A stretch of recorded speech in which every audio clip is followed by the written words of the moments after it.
A murder investigation at its core is a search for order within chaos. It is the process of taking the most profound act of human disorder, the violent, premature ending of a life, and imposing upon it a framework of logic, motive, and reason. Detectives sift through the wreckage of a life, collecting evidence, interviewing witnesses, and following trails, all in the hope of answering two fundamental questions: who and why. In most cases, even the most brutal ones, a motive eventually emerges. It is greed, or jealousy, or passion, or revenge. The why may be reprehensible, but it is, at least, comprehensible. The chaos, once examined, reveals a pattern. But there is another kind of murder. A rarer and far more disturbing category of homicide where the chaos seems to be the point. These are the cases where the crime scene is not just a scene of violence, but a theater of the bizarre. The actions of the killer are so strange, so illogical, so disconnected from any recognizable human motive that they defy classification. The evidence doesn't form a pattern, it creates a surrealist collage of contradictory and unsettling details. These are the unsolved murders that haunt the archives, the cold case files that grow thicker with speculation but no closer to a solution. They are the ultimate true crime stories because they force us to confront the terrifying possibility that sometimes there's no why. There is only the act itself, a raw, inexplicable expression of a madness so profound that it may as well have come from another world. Tonight, we will unseal the records on 3 of these deeply perplexing cases. We will walk through crime scenes that feel more like riddles than scenes of violence. We will start on a remote German farmstead in a case that has become the gold standard for atmospheric dread and bizarre postmortem behavior, a name that echoes through the halls of true crime lore. We will then travel to a sun-drenched beach in Australia to examine a body that carried a secret code, a mystery that has baffled spies and detectives for over 70 years. And finally, we will visit a quiet forest in Norway where a woman was found dead, her identity erased, surrounded by cryptic objects that only deepen the enigma of who she was and how she died. These are the stories that remind us that the darkest corners are not in the world around us, but in the minds of those who walk among us. Our journey into the heart of bizarre and unsolved homicides must begin in the place where all such stories are measured. It is a name that, in the world of true crime, is spoken with a unique kind of reverence and dread. We travel to the bleak, isolated farmland of Bavaria, Germany, in the spring of 1922. This is the story of the Hinterkaifeck murders. The name itself, Hinterkaifeck, was not the official name of the town, but the local name for the farmstead itself. It meant simply behind the village of Kaifeck. The name perfectly captures the farm's profound isolation. It was a small, self-contained world, set back more than half a mile from the nearest neighbor, surrounded by dense woods and empty fields. It was home to the Gruber family, the stern patriarch, Andreas Gruber, age 63, his wife, Casilia, 72, their widowed daughter, Victoria Gabriel, 35, and Victoria's 2 small children, 7-year-old Casilia and 2-year-old Joseph. Also living with them was a newly hired maid, a 44-year-old woman named Maria Baumgartner. The Gruber family was not well liked in the community. They were known to be insular, unfriendly, and secretive. Dark rumors swirled around them, particularly concerning an incestuous relationship between Andreas and his daughter Victoria, a relationship that had reportedly resulted in the birth of her son, Joseph. They were a family that kept to themselves, isolated by geography and by choice. This isolation would become their tomb. The story of the murders begins not with the crime itself, but with a series of strange, unsettling events in the weeks and days leading up to it.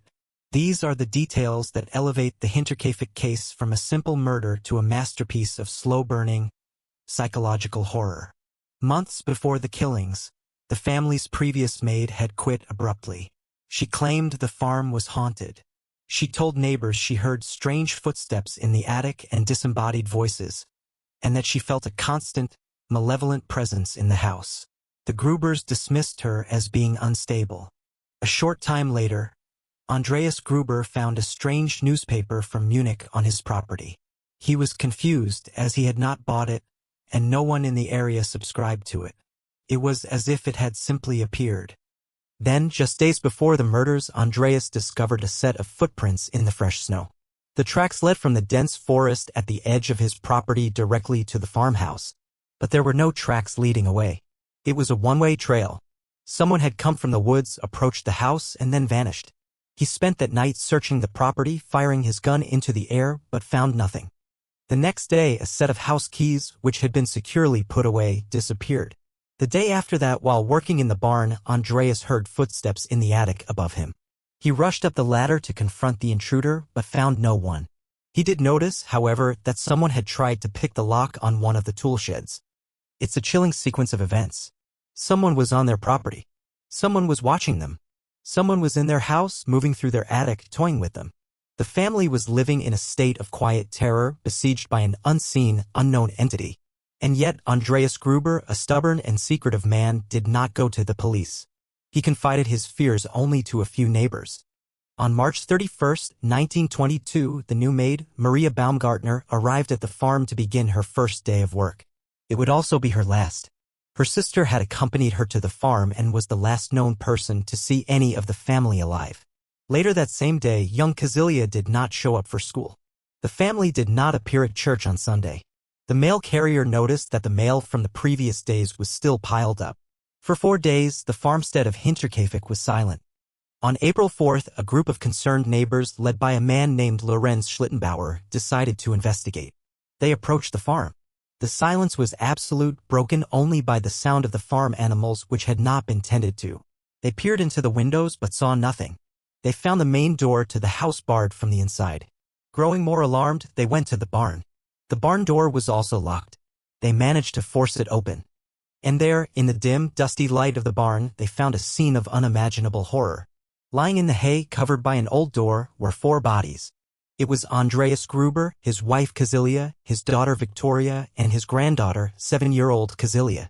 They had been brutally murdered, their skulls crushed with a pickaxe or a mattock, a similar farm tool. The bodies were arranged in a strange, almost ritualistic pile. The young girl, Kazilia, had clumps of her own hair clutched in her hands, suggesting she had been alive for some time after the attack, tearing at her hair in terror or agony. The search party, reeling in horror, then forced their way into the main house. There, they found the remaining 2 victims. In a bedroom, they found the new maid, Maria Baumgartner, slain in her bed. In a cot in his mother's room, they found the 2-year-old, Joseph, also murdered.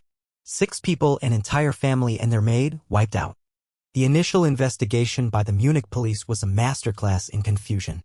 The crime scene was compromised almost immediately, with neighbors and gawkers trampling through the house and barn. But as they began to piece together a timeline, the true, horrifying nature of the crime became apparent. Forensic analysis suggested that the murders had likely occurred on the evening of Friday, March 31st. The killer, or killers, had somehow lured the 4 older family members out to the barn, one by one, and murdered them there. The method was savage, but brutally efficient. They were likely lured by the sound of a distressed cow or some other farm-related issue. After killing the 4 of them in the barn, the killer then went into the house and murdered the maid and the 2-year-old baby in their beds.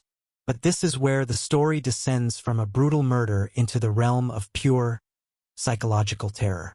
The evidence strongly suggested that after committing these 6 horrific murders, the killer did not flee.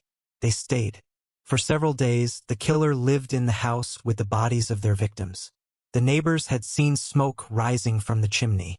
The farm animals, the cows, the dog had been fed. Food had been eaten from the kitchen. Someone had been sleeping in one of the beds. Let this sink in. The perpetrator of one of the most brutal massacres in German history calmly tended to the farm, cooked meals, and slept in the house while the bodies of the family lay decaying in the barn and in their own beds. This is not the act of a robber or a common murderer. This is the act of something else, something with a psychology so alien and so cold that it defies comprehension. This is the detail that has made the Hinterkaifeck case a legend. The killer was not just an intruder, they were a resident. They had likely been living in the attic for days before the murders, the source of the footsteps and strange noises. They had watched the family, studied their routines, and then, when the moment was right, they had descended and eliminated them, only to resume their ghostly cohabitation of the farm. The investigation explored countless theories. Was it a robbery? Unlikely. A large amount of cash was found in the house, completely untouched. Was it a crime of passion? The local farmer, Lorenz Schlittenbauer, who led the search party, was a primary suspect. He had been Victoria's lover and was widely believed to be the true father of young Joseph. He behaved strangely at the crime scene, moving the bodies and contaminating evidence. But police could never find enough evidence to charge him. Over the years, more than 100 suspects were questioned. The theories ranged from a transient vagrant to a politically motivated assassin to a vengeful former lover of Victoria. The murder weapon, a mattock, was believed to have belonged to the family and was found in the attic a year after the crime.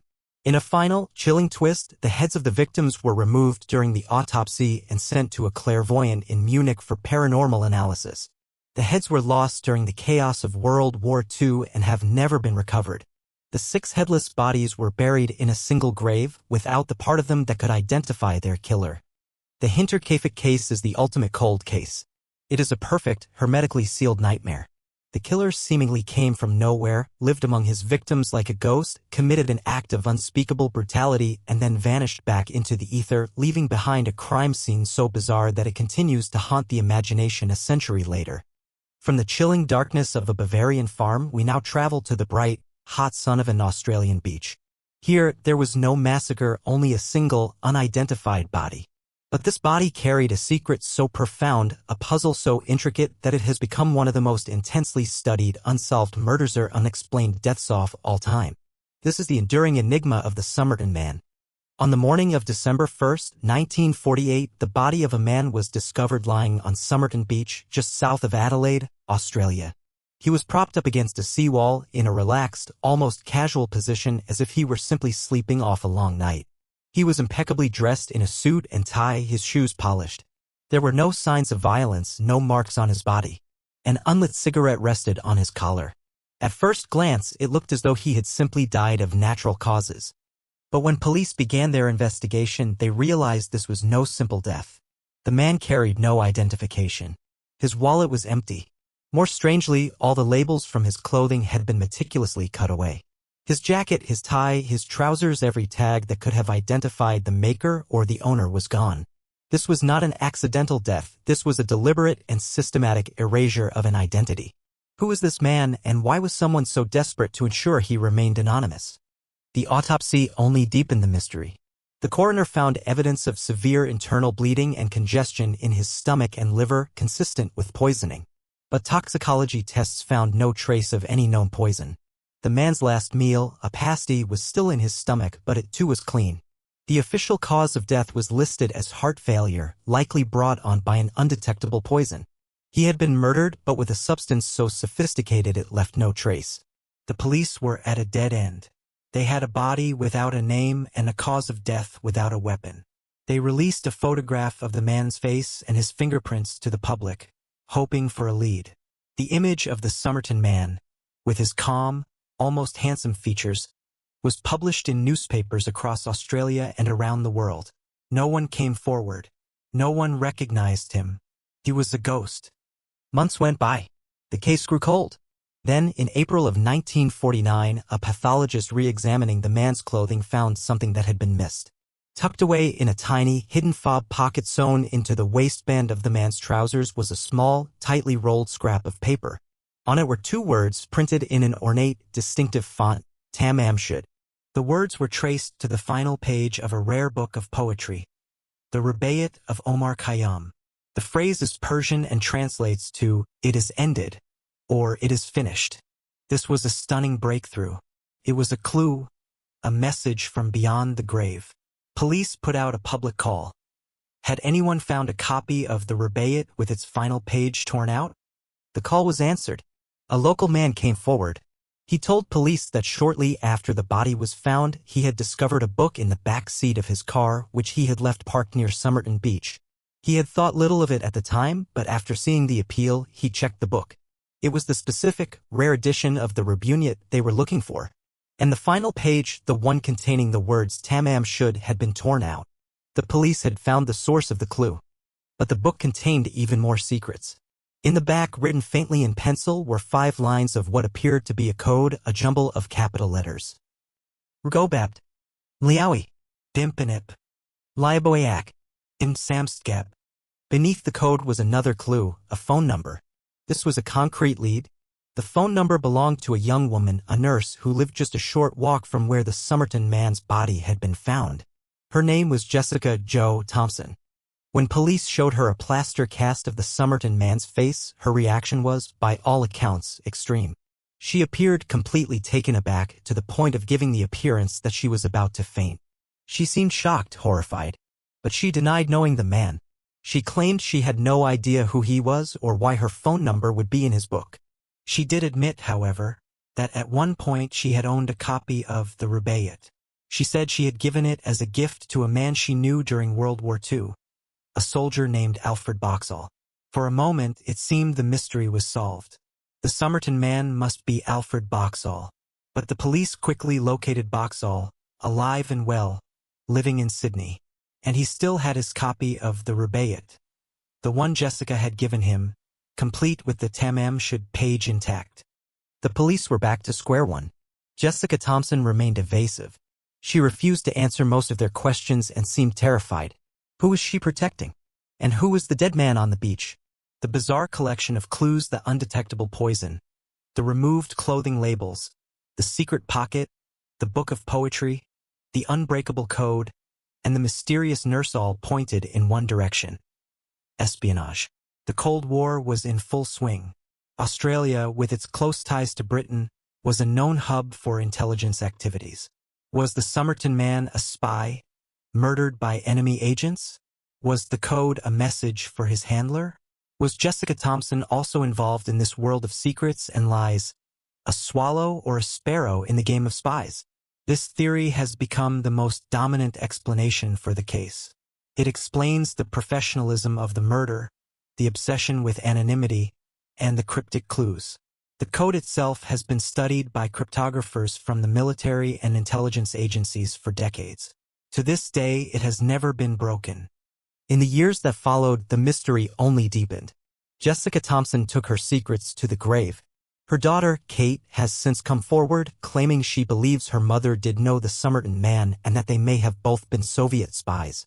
In 2022, a researcher named Derek Abbott, who has dedicated years to the case, successfully had the Somerton man's body exhumed for DNA analysis. He believes he has identified the man as Carl Charles Webb, an electrical engineer from Melbourne. But this identification is still being debated, and it doesn't answer the central questions. How did he die? What does the code mean? And why was his identity so violently erased?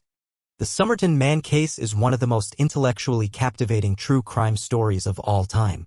It is a perfect puzzle, a cold case that feels like a John le Carré spy novel brought to life. The man on the beach remains a ghost, a symbol of a secret world that operates just beneath the surface of our own, a world where a life can be finished with a single, untraceable drop of poison, leaving behind nothing but an unbreakable code.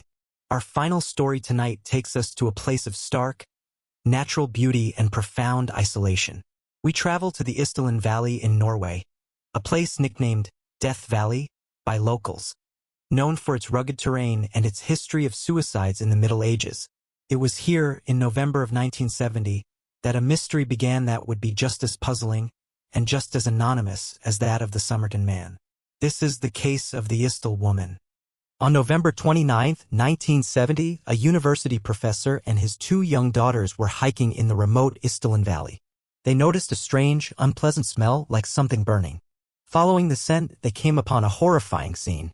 Hidden among some rocks, they found the partially burned body of a woman. The scene was deeply bizarre. The front of the woman's body and her clothing were severely burned, but her back was untouched. She was lying in a strange, almost boxer-like pose with her arms up near her head. Surrounding her body was a collection of strange objects, a bottle of St. Halvard liqueur, two plastic water bottles, a plastic bottle that had held gasoline, a fur hat, a packed lunch, and a silver spoon. Crucially, there was no campfire, no evidence of an accident. The fire seemed to have been centered on the body itself. The police investigation began, and like with the Somerton man, they immediately ran into a wall of deliberate anonymity. All the labels on the woman's clothing had been cut off. There were no identifying marks on any of her belongings. Her fingerprints had been sanded off her fingertips. She had made a determined effort to ensure she could not be identified. The autopsy revealed that she had not died from the fire. She had a high concentration of sleeping pills in her stomach and soot in her lungs, indicating she was alive when the fire started. The cause of death was ruled a probable suicide, a combination of drug overdose and carbon monoxide poisoning from the fire. But the police were not convinced. The location was too remote, the scene too strange. Why would someone choose such a bizarre and painful way to end their life? And why the extreme measures to erase her identity? The first major breakthrough came when police discovered 2 suitcases that had been left in a locker at the Bergen railway station.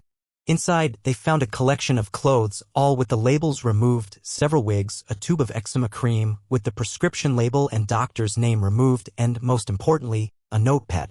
On the first page of the notepad was a series of numbers and letters, another cryptic code. The code was quickly deciphered by intelligence services. It was not a message, but a list. It detailed the places the woman had stayed and the dates she had been there. It was a travelogue. Using this list, police were able to trace the woman's movements across Norway and Europe. They discovered she had used at least 9 different fake names or aliases, all with different nationalities: Belgian, British, Yugoslavian. She was a woman of many identities, all of them false. Hotel staff who remembered her described her as being elegant, well-dressed, and fluent in multiple languages, including German, French, Flemish, and English. She often requested a room that was not facing the street. She was a ghost, moving through Europe, constantly changing her name, her appearance, her story. Who was she? The clues pointed once again to the world of espionage. Was the Istil woman a spy? Was she on the run? The time period, the height of the Cold War, makes this theory compelling. Norway was a key NATO country and a strategic location for monitoring Soviet naval activity. The Istil woman's strange movements, her multiple identities, and her linguistic skills all fit the profile of an intelligence agent. Did she take her own life, perhaps after a mission had gone wrong, choosing suicide over capture? Or was she murdered by enemy agents, her death staged to look like a suicide? The strange, almost ritualistic arrangement of the objects around her body has led some to believe it was a professional wet job, an execution designed to send a message. An eyewitness later came forward, claiming that 5 days before the body was found, he had seen a woman matching her description in the Istillen Valley, walking with 2 men in dark coats. The woman looked frightened. When she saw the witness, she seemed about to speak, but the men stopped her. Was this the Istil woman, with her handlers, or her killers? To this day, her true identity remains unknown. Her DNA has been analyzed, and isotope testing on her teeth suggests she was likely born in or around Nuremberg, Germany, around 1930. But this has not led to a positive identification. The Istil woman, like the Somerton man, is a blank slate, a mystery defined by the very absence of an identity. Her case is one of the most famous unsolved murders or unexplained deaths in Norwegian history. A cold case that speaks to a hidden world of secrets and danger. 3 stories. The Hinterkaifeck farm, the Somerton beach, the Istillen Valley. 3 cases separated by time and geography but united by a thread of profound, deliberate strangeness.